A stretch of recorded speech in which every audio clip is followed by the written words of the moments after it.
إن الحمد لله نحمده ونستعينه ونستغفره ونستهديه ونعوذ بالله من شرور أنفسنا ومن سيئات أعمالنا إنه من يهده الله فلا مضل له ومن يضلل فلا هادي له وأشهد أن لا إله إلا الله وحده لا شريك له وأشهد أن محمدا عبده ورسوله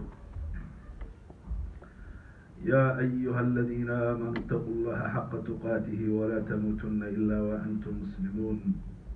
يا أيها الناس اتقوا ربكم الذي خلقكم من نفس واحدة وخلق منها زوجها وبث منهما رجالا كثيرا ونساء واتقوا الله الذي تساءلون به والأرحام إن الله كان عليكم رقيبا يا أيها الذين آمنوا اتقوا الله وقولوا قولا سديدا يصلح لكم أعمالكم ويغفر لكم ذنوبكم ومن يطع الله ورسوله فقد فاز فوزا عظيما أما بعد فإن أصدق الحديث كتاب الله وخير الهدي هدي محمد صلى الله عليه وسلم وشر الأمور محدثاتها وكل محدثة بدعة وكل بدعة ضلالة وكل ضلالة في النار أعاذنا الله منها وإياكم. معاشر الإخوة، يقول الله عز وجل: ولا تقف ما ليس لك به علم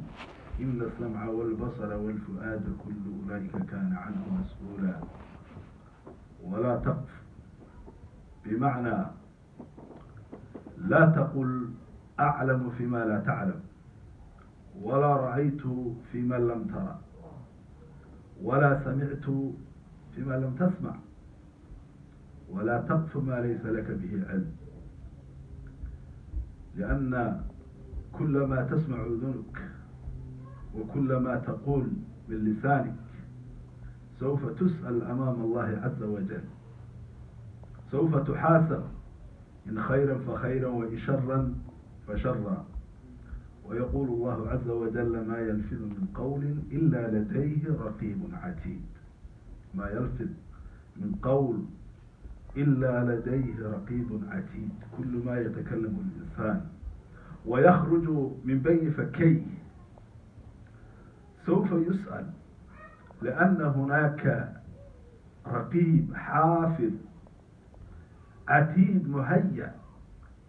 هو مستعد لأن يكتب كل ما يتكلم الإنسان. أيها الإخوة،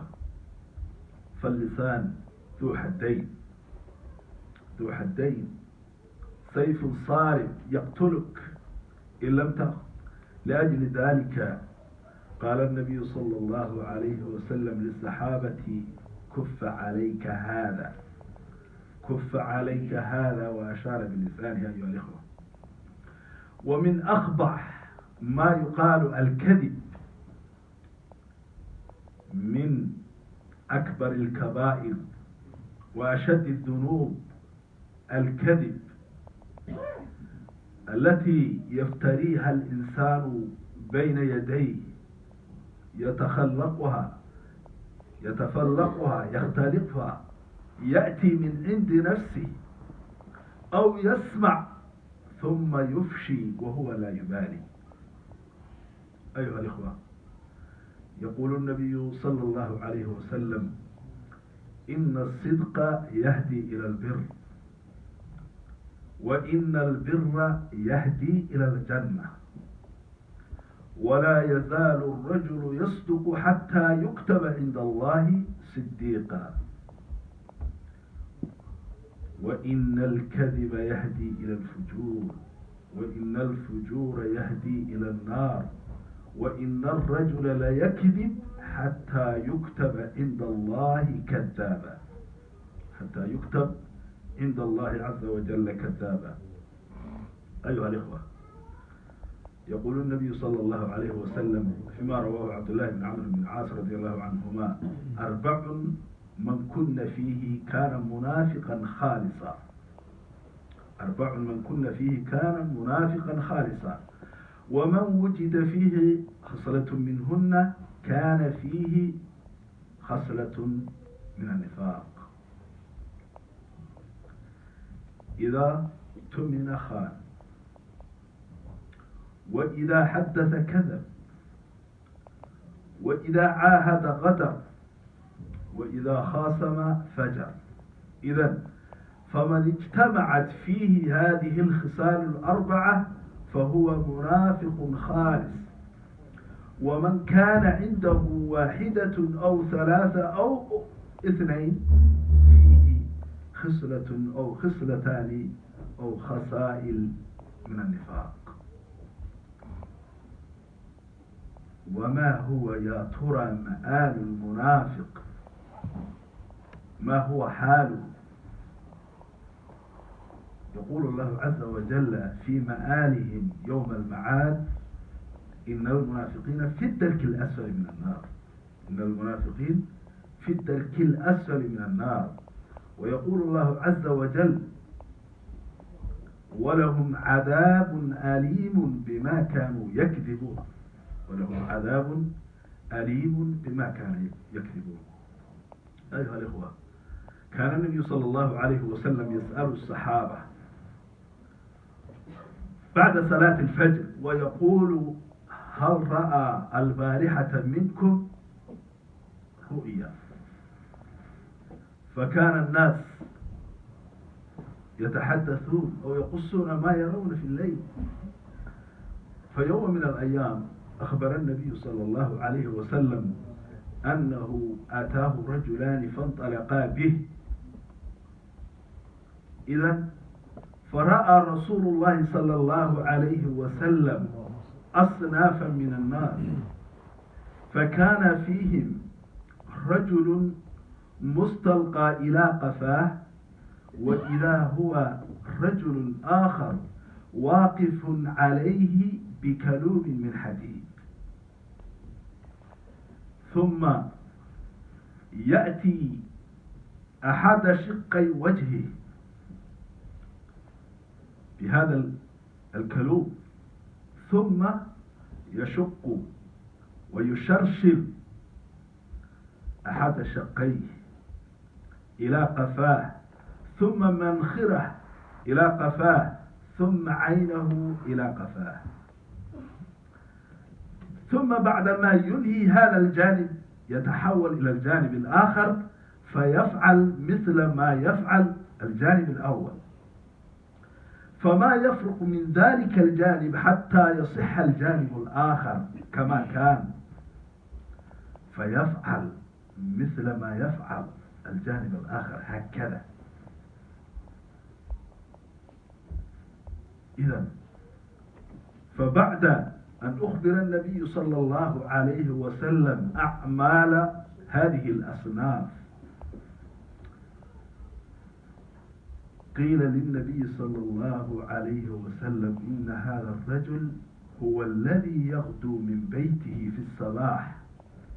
ثم يكذب الكذبة تبلغ الآفاق. يكذب الكذبة تبلغ الآفاق. أيها الإخوة، الكذب يفسد الدنيا بأكملها، يفسد العالم. لأن في وقت الرسول صلى الله عليه وسلم لما أسلم الحارث بن الضرار قال للنبي صلى الله عليه وسلم: أنا رجل مستمع القوم، لي وجه عند أهلي وقبيلتي، سوف أذهب إليهم وأدعو إليهم الإسلام، فكل من أسلم سوف أجمع الزكوات منهم فأرسل إلي جابيا الزكاة في وقت كذا وكذا. إذن فأرسل النبي صلى الله عليه وسلم الوليد بن عقبة بن أبي معيط، فذهب متجها إلى بني المصطلق، ولكنه لما كان في وسط الطريق خاف وقال لنفسه: يا ترى ماذا أعلم لو أن هذا الرجل ارتد عن الإسلام ثم أذهب إليه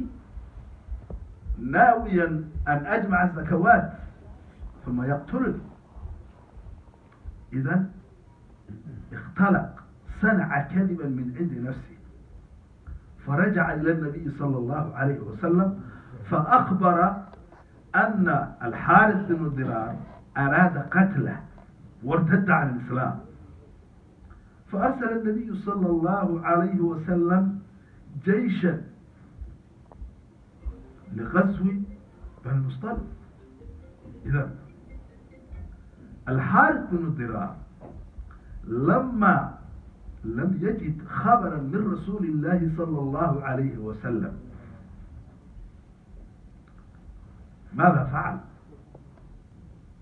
ساق الزكوات إلى المدينة مع جمع من قومه، فاجتمع الفريقان، الجيش الذي كان يغزو إليهم وحارث وأصحابه اجتمع في طريق، قال إلى أين أرسلتم؟ قال إليكم. لماذا؟ لأنكم ارتدتم عن الإسلام وحاولتم قتل رسول الله صلى الله عليه وسلم. فقال لم أرتد عن الإسلام ولم أرى واحدا من الناس، وبعد أن لم أجد واحدا من الناس أتى من رسول الله صلى الله عليه وسلم عرفت أنه حدث شيء وخفت أن يغضب الله عز وجل ورسوله علي، لأجل ذلك أتيت. إذن كانت هناك مشكلة، من يكذب ومن يصدق. ثم أنزل الله عز وجل هذه الآية: يا أيها الذين آمنوا إن جاءكم فاسق بنبأ فتبينوا. هنا أخذت قاعدة كبيرة من قواعد الإسلام، وهي تثبت الأخبار. لا تأخذ فيما تسمع، لأن هناك كثير من الناس كذب، فلا بد من تثبت الأخبار. أيها الأخوة، حينما تنظر اليوم التواصل الاجتماعي، أصبحت الكذب مهنة وحرفة يطلب الرزق، فكثير من القنوات والفضائيات والإذاعات تكتسب الكذب، تكتسب من الكذب، تقتل من وتكذب وتقول ما تشاء، ثم صدقوا الناس. إذا أيها الإخوة، نحن مسلمون لسنا كغيرنا، لأن بيننا كتاب الله وسنة رسوله صلى الله عليه وسلم، فلا بد أن نتبع ونأخذ كل شيء، لا بد أن نرجع كل شيء. فحينما يخبرك أحد من الناس خبر فلا صدق على طول، لا بد أن تتثبت، لا بد أن تتثبت. صلوا. أسأل الله سبحانه وتعالى أن يمنع أجسنا ويجعلنا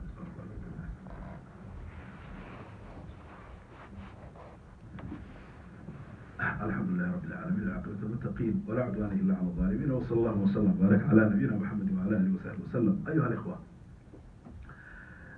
إلهي سبحانه وتعالى wuxuu leeyahay ha raacina waxaydan cilmi u lahayn. maxaa yeelay qalbigaaga iyo araggaaga iyo dhagahaaga intaba waa la isweydiinayaa. macnaheedu culimadu waxay ku fasireen ha odhanin waxaadan ogeyn waan ogahay, waxaadan maqal waan maqlahay, waxaadan arag waan arkaa, ha odhanin. Allah subxaanahu wa tacaala wuxuu leeyahay ma jiro hadal uu qof ku hadlayo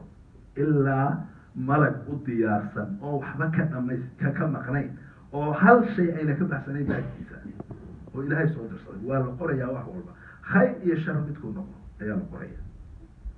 qof walba marka waa inuu xisaabtamo. nabigu alayh salatu salaam wuxuu saxaabada ku yidhi kan iska qabta, carabkiisu ishaaray, kan iska qabta. waxaa la yidhi ma waxaanu ku hadalaana loo cadaabi rasuulkii allow, dadka cadaabka weji ma wax kalaa ugu tuurayaa gambi ilaa carabkooda wuxuu maaragtay u kasbi mooyaane. waxa ugu xun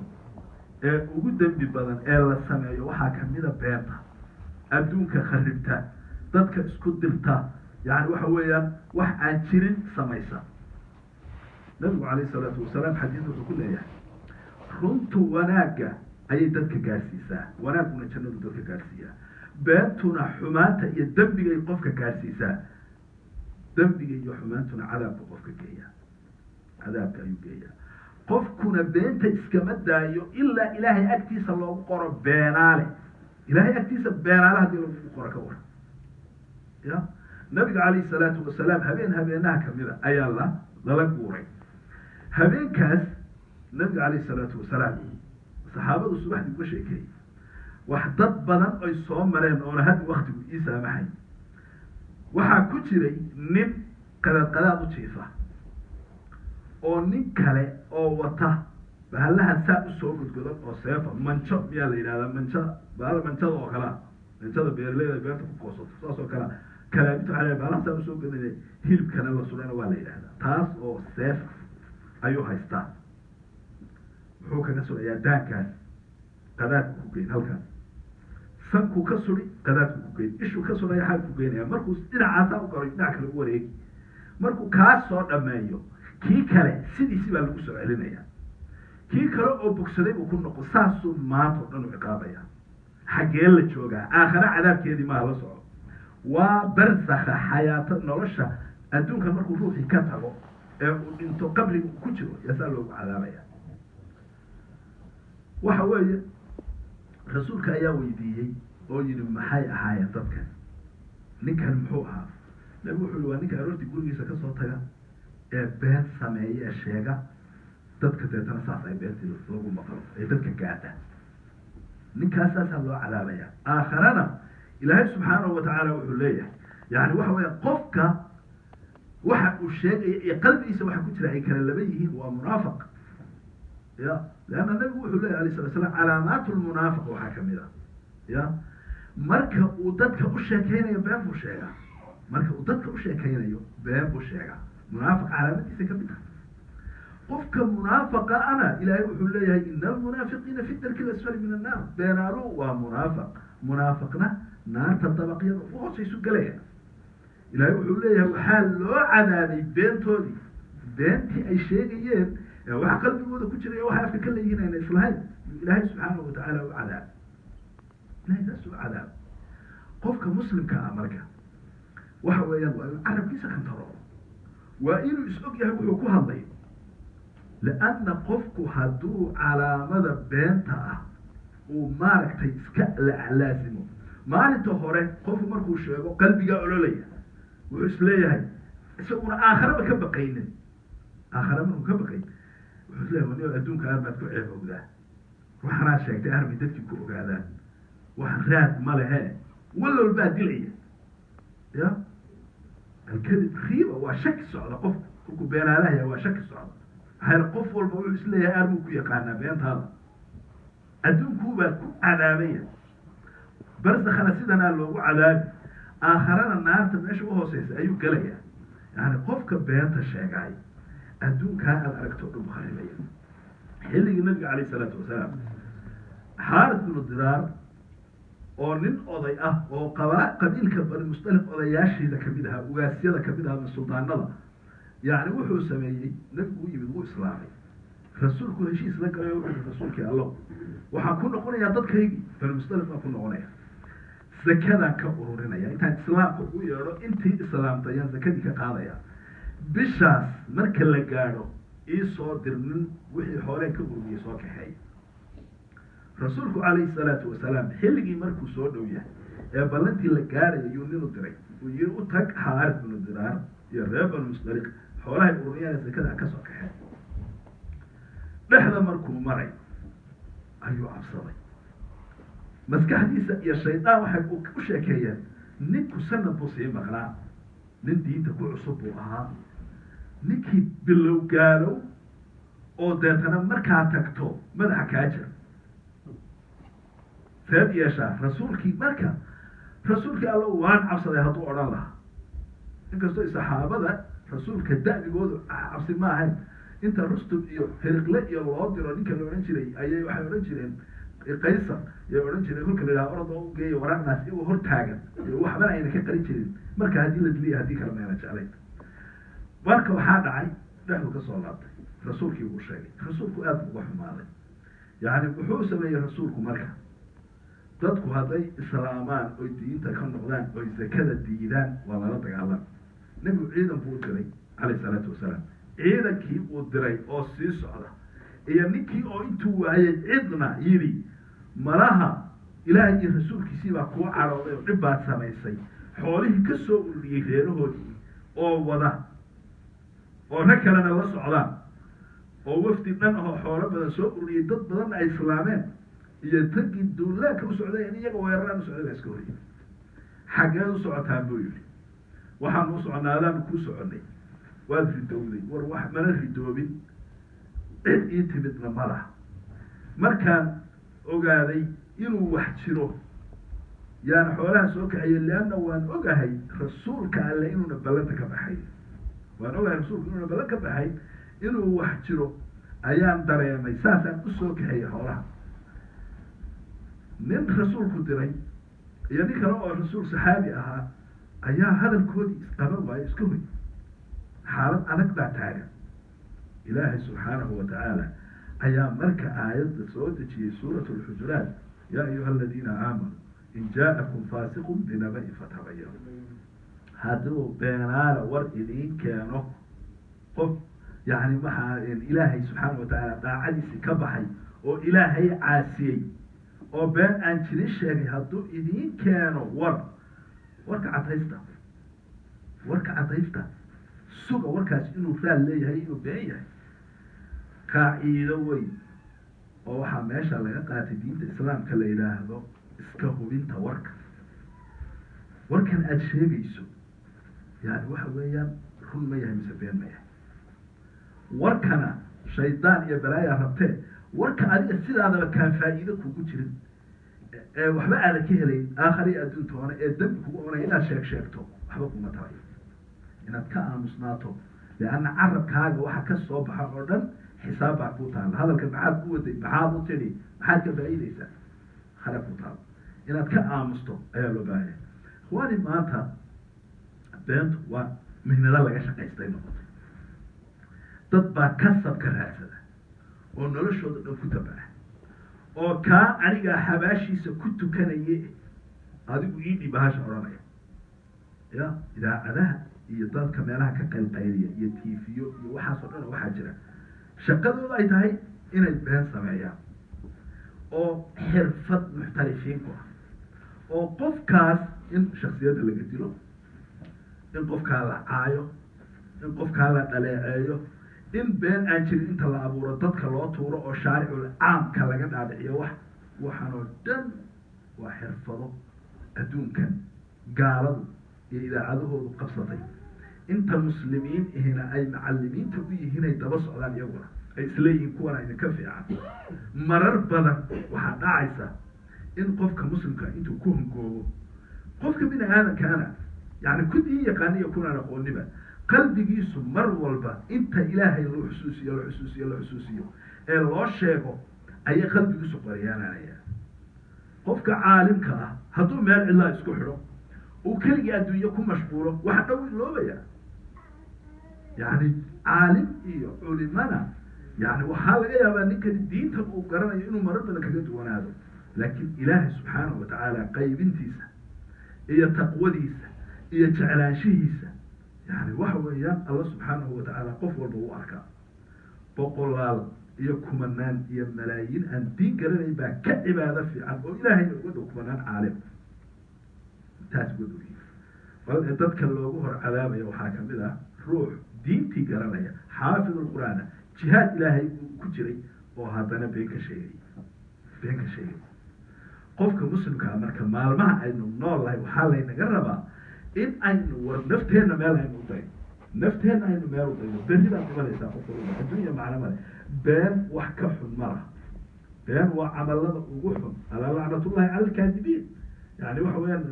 ilaahay lacnadiisaa ku dhacaysa ruuxa beenaalaha beentu marka waa arrin xun ha layska ilaaliyo meel kasta ood marayso fi kulli xaalatin min alaxwaal beenta iska jira iyo saacad kasta mar kasta ha iskaga ciyaarin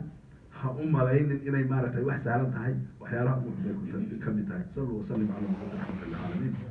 اللهم صل على محمد وعلى ال محمد كما صليت على ابراهيم وعلى ال ابراهيم وبارك على محمد وعلى ال محمد كما باركت على ابراهيم وعلى ال ابراهيم انك حميد مجيد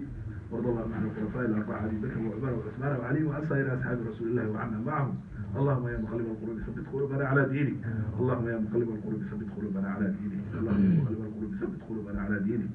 ربنا آتنا في الدنيا حسنة وفي الآخرة حسنة وقنا عذاب النار.